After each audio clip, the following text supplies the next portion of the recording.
ስንቱ ቤት ጠየፈኝ እያየ ጉድለቴን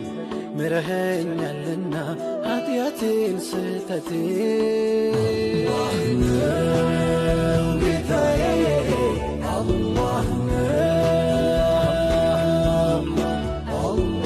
ነው ጌታዬ አላህ ነው መጠጊያ ያድርጌ ለስንቱ ነገሬ ሁሉ ባንተ ሆነ መድመቄ ማማሬ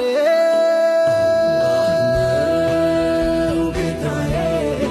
አላህ ነው